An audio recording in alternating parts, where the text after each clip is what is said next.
মাননীয় মুখ্যমন্ত্রী professor doctor মানিশার হাত ধরে আমরা আনুষ্ঠান করেছিলাম জ্যাকসন গেটে আমাদের সিভিল হসপিটাল আমরা এটা তৈরি করব 50 আসন বিশিষ্ট, যাতে শহর এবং শহরতলি থেকে যারা আসেন রোগীরা, বিশেষ করে তাদেরকে স্বাস্থ্য পরিষেবা প্রদানের ক্ষেত্রে ওপিডিও থাকবে।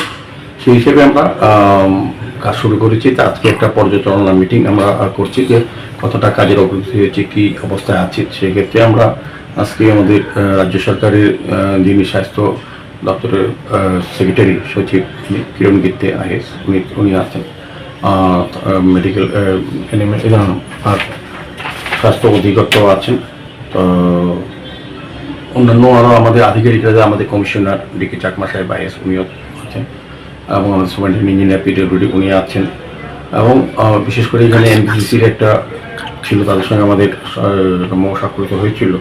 তো প্রজেক্ট ম্যানেজারও থাকবেন, শ্রীমতী আছেন উনি জয়শ্রী পাল, শ্রী নারায়ণ শাহ যিনি এজেন্সি যিনি কাজ পেয়েছেন। তো সার্বিকভাবে এই সিভিল হসপিটাল করার ক্ষেত্রে এখন পর্যন্ত কোন জায়গায় আমরা আছি এবং কতদিন এটা সম্পন্ন করা যাবে সে বিষয়ে বিস্তৃত আলোচনার জন্য আজকের এই বিশেষ সভা আহ্বান করা হয়েছে।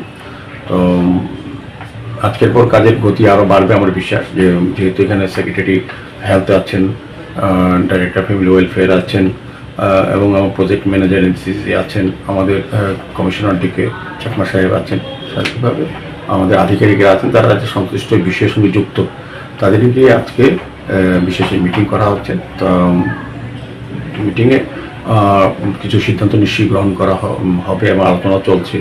তো সেভাবে আমরা এগোচ্ছি, সিভিল হসপিটাল যাতে সহসাই আমরা এটা চালু করতে পারি সেই দিকে